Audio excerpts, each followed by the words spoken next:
Good evening, good morning, good afternoon, good whatever time of day it is when you're watching this. I'm going to do a bit of rambling at the start of this actually before we get onto the main event. A few little things. First of all, noticed up to 200 subscribers now. Caught me a bit by surprise. There's been quite a lot added on. I've been putting YouTube videos on and off for a little while, but mostly it's kill videos from my raiding, which is the main part of World of Warcraft that I play. But I've been making a conscious effort to do sort of more videos recently. Not trying to be a million plus subscriber guy or anything like that or live off YouTube. I do have a job I love. This is just a hobby to fit around it. But when I get into a hobby, I do usually get into it quite serious. I just do like to put videos up that are going to be useful, not just my rambling thoughts, although there's going to be a fair few of those.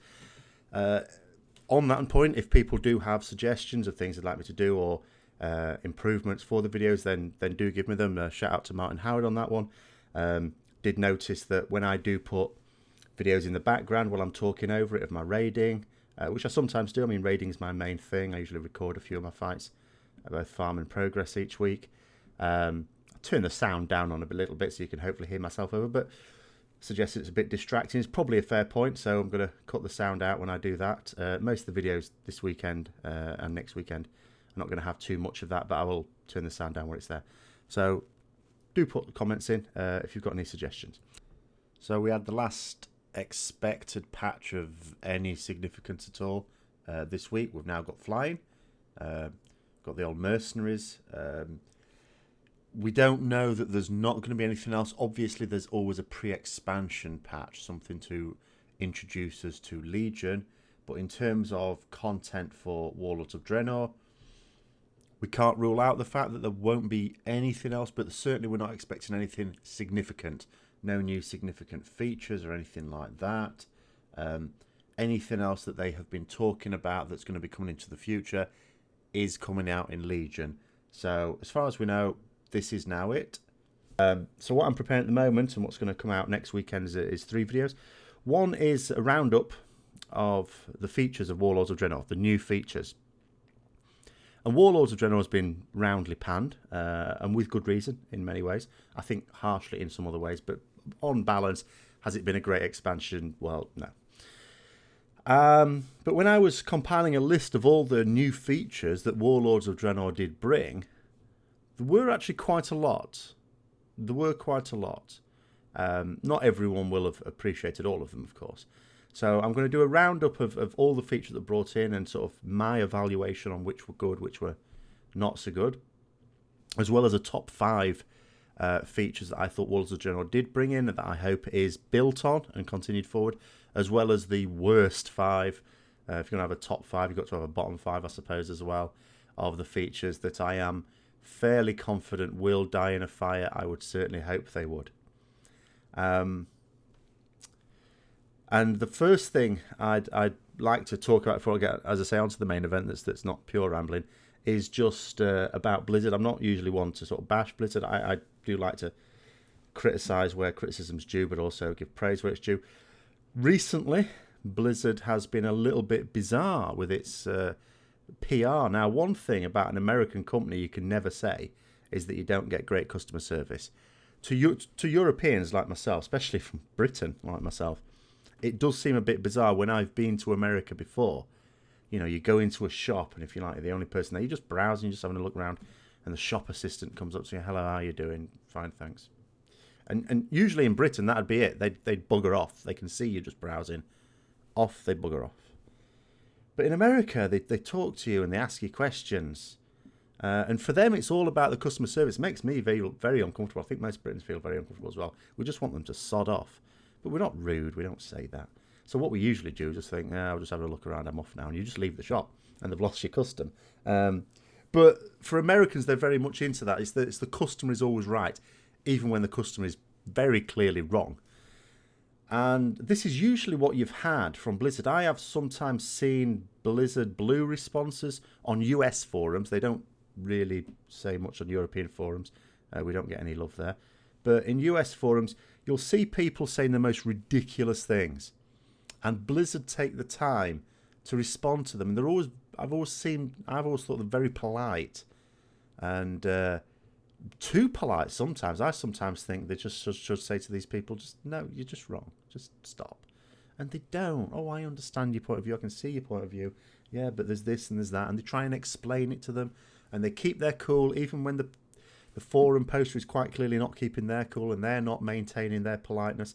The Blizzard Blue response usually is polite to a fault. Of course, working in PR, you have to do that. I mean, in all companies, whether in US or Europe or Asia or wherever, you have to be polite and smile through gritted teeth at this customer being actually quite abusive and quite frankly ridiculous. But recently, they seem to have stopped that.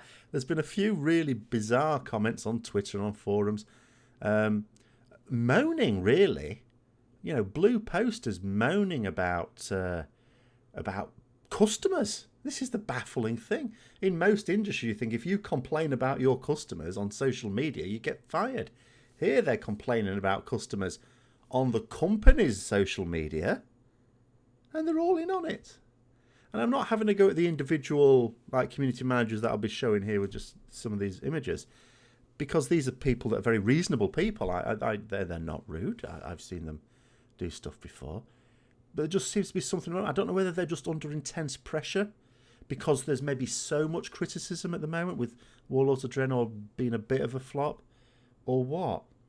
I certainly hope it doesn't continue. As much as I have said, sometimes I think they should just say to certain customers, no, you're just wrong, we're not doing that. I think there's a line that you have to draw, and you do have to remember if you're working in PR, you do have to maintain that politeness. And I don't think complaining about your customers is a good thing in any company. And I certainly don't think it helps in what is effectively a luxury industry. I mean, this is a luxury for us. It's a game. We can stop it. It's not like being an electric company or a phone company where, the customers need your service, or they can maybe go to someone else, but there's a limited number of people and they need the service from someone. We don't need that. It's a game.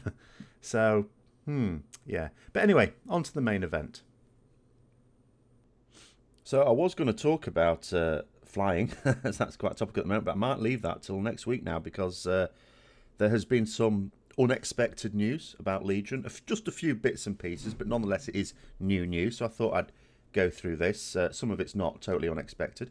First of all, on the subject of classes, Demon Hunter says starting at level 98. I mean, again, it was no great secret. We know that as a hero class, they're going to get their own starter area, quest line, instance type thing, just as Death Knights did.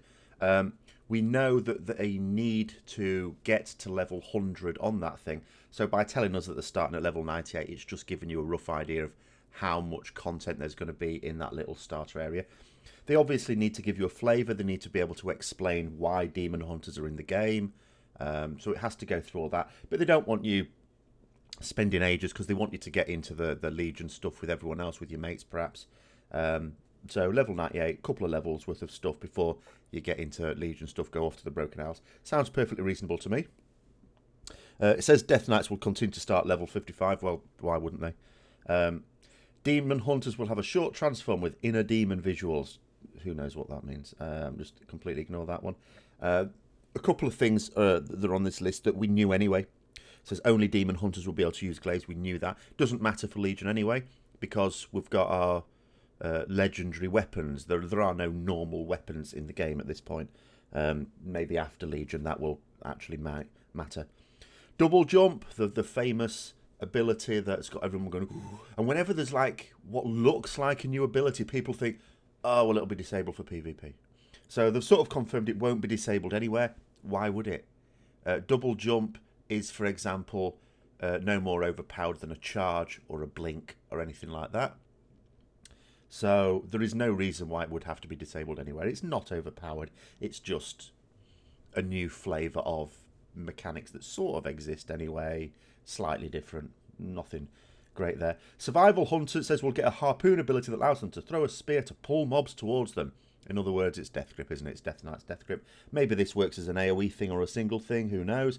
Throwing a spear sounds like it's a single one to me. So it just sounds like it's a straight off Death Grip. Maybe it's a bit slower, because maybe it's got to be time you've got to throw the spear and then it comes to the... So maybe it's not an instant thing like a Death Knight's Death Grip, so maybe not as powerful.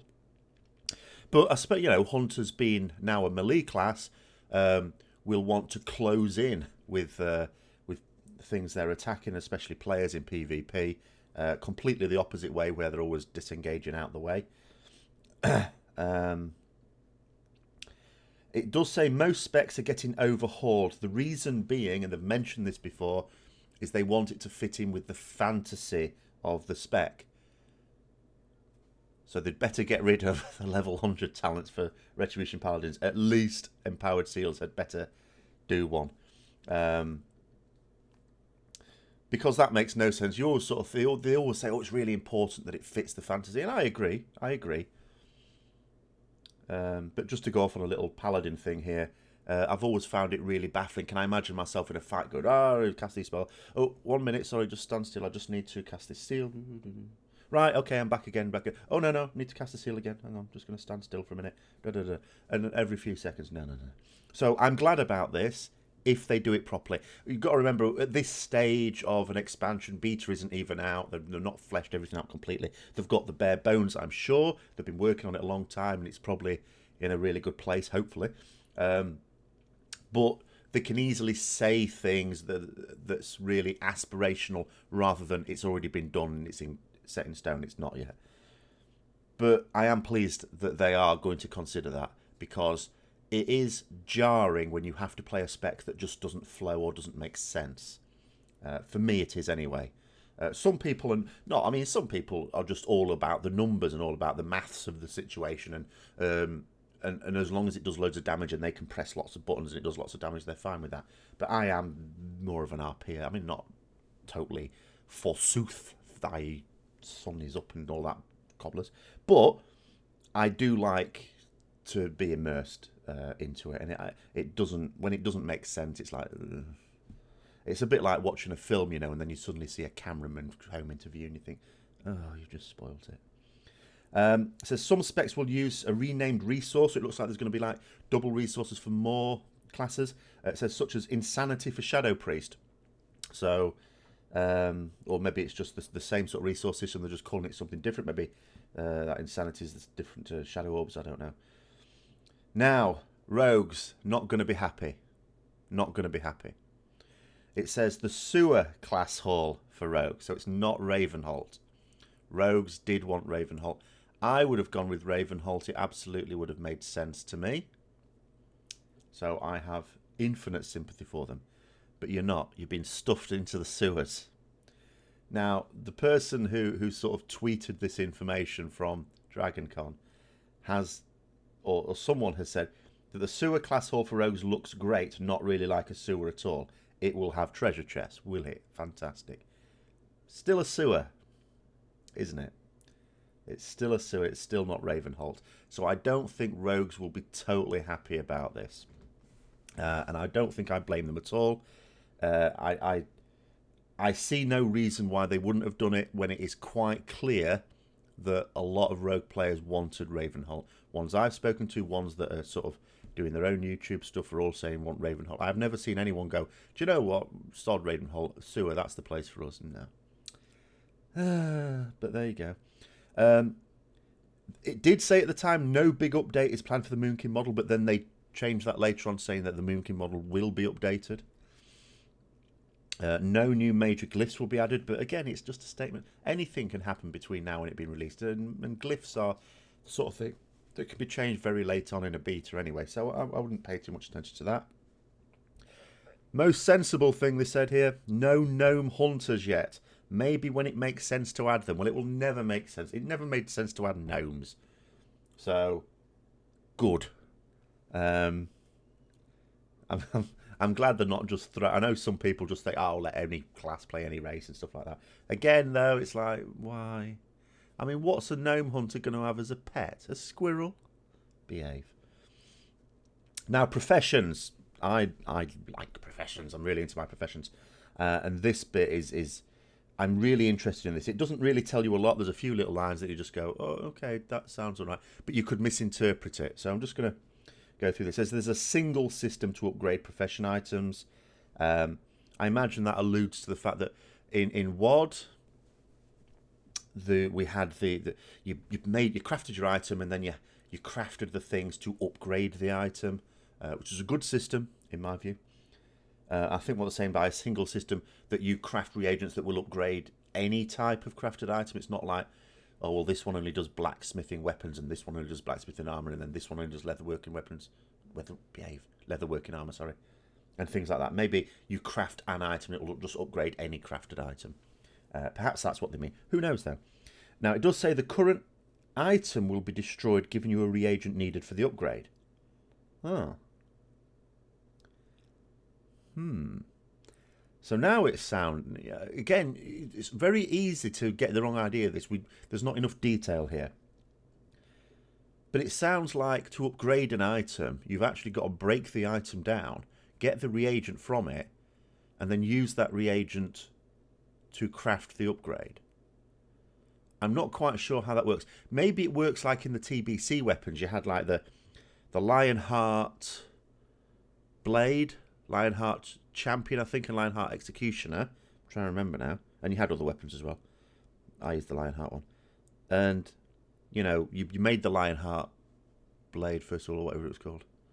And then you use that to make the upgraded version. Maybe it means like that. I don't know. There's not enough detail. It does say, again, this is not new news. We knew this anyway. A new team is working on professions this time, including profession quest lines. I like that. I like that last bit. They've already said that not just a new team working on professions, but the largest team they've ever had working on professions. Like specific people. It's like, you are the professions team, and it's bigger than it's ever been. So they're really going on professions here. Profession quest lines, I like the idea of. Something else I like the idea of. It says here, professions will get some crafting items from dungeon loot. I have thought and said to people I know for quite a long time, for many years, wouldn't it be good if instead of, I think this will be as well as not instead of, but instead of like bosses, especially dungeon bosses, dropping lots of items and stuff like that, they dropped reagents and you went to some crone or something like that in the hills and they said, oh yes, we can make this with this and go off and find these other bits as well and then make your item. Okay, I don't think it's quite like that. But the idea that you can get reagents from dungeons is a good idea and will give, remember, they want to make dungeons more relevant beyond the first couple of weeks.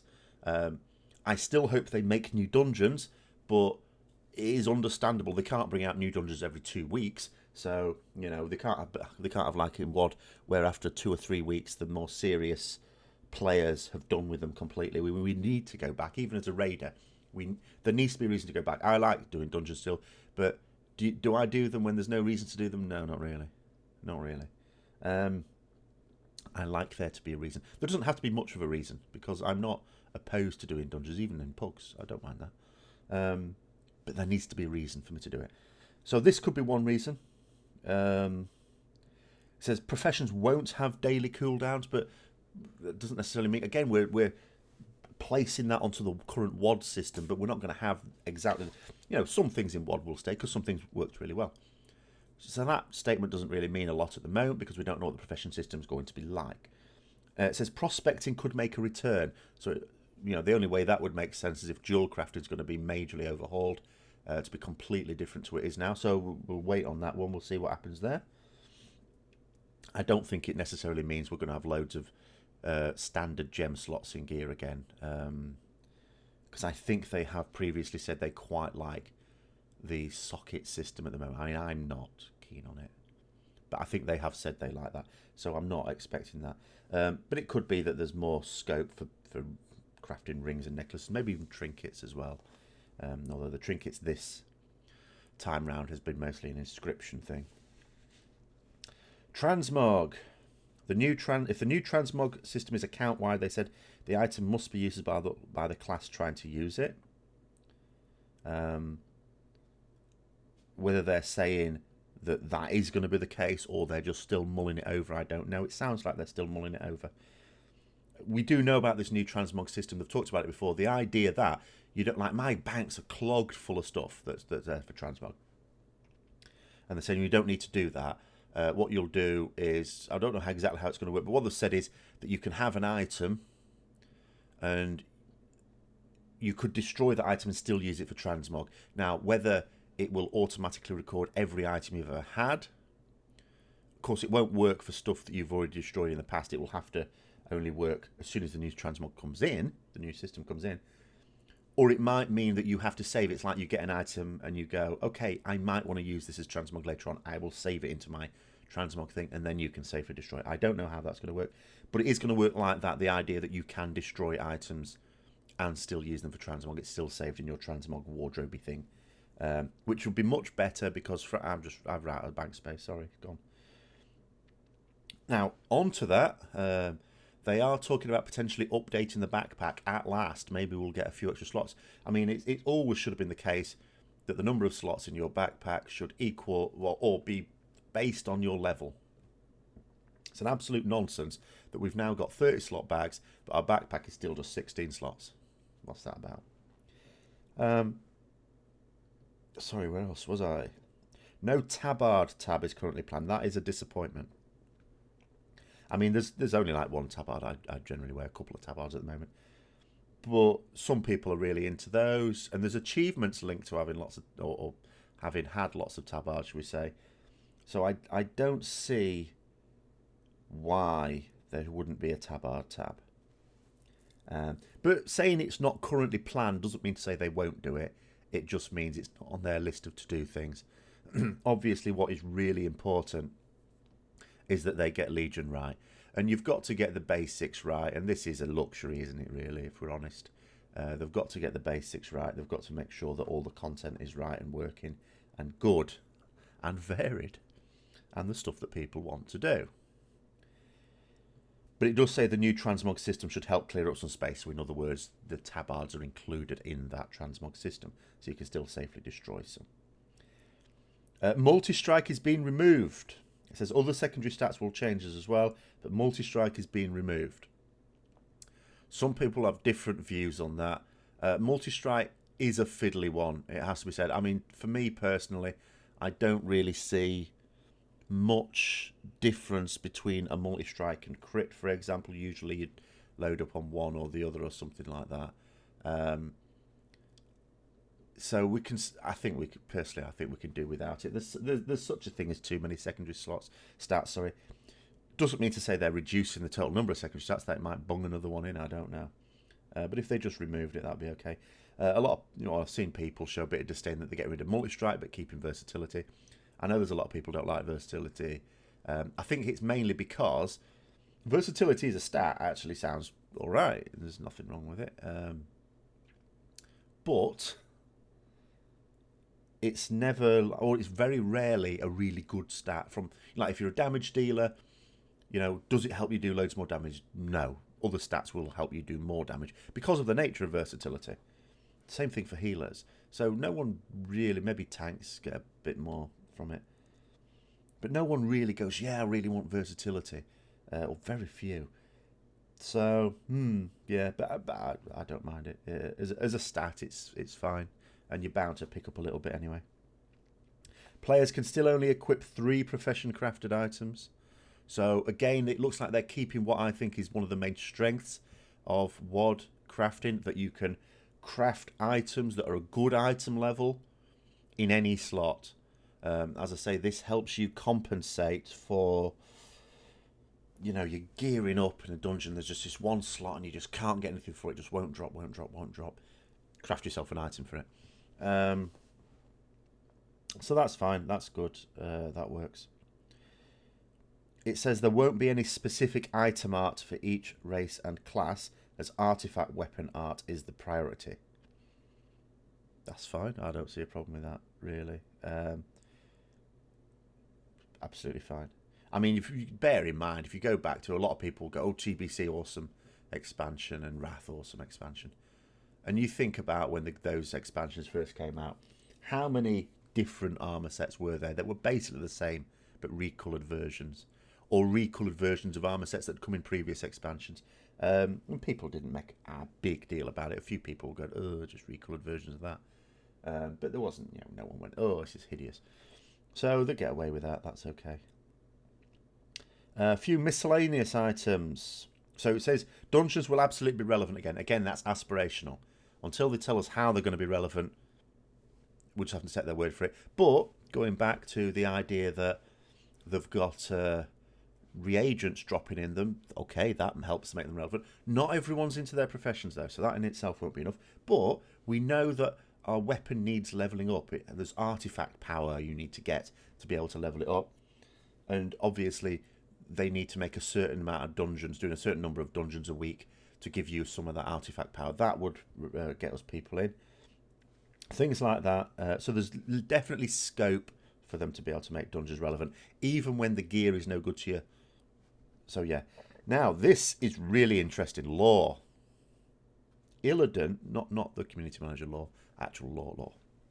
Illidan is ready to lead demon hunters against the Burning Legion.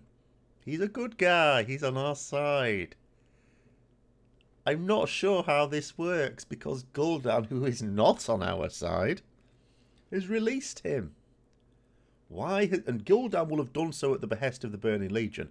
So the opening cinematic we've seen so far just to introduce Legion, which is okay, not the official cinematic, it's just the early one, the teaser one, has shown Gul'dan releasing Illidan. Must be at the behest of the Burning Legion, and yet Illidan's going to be on our side.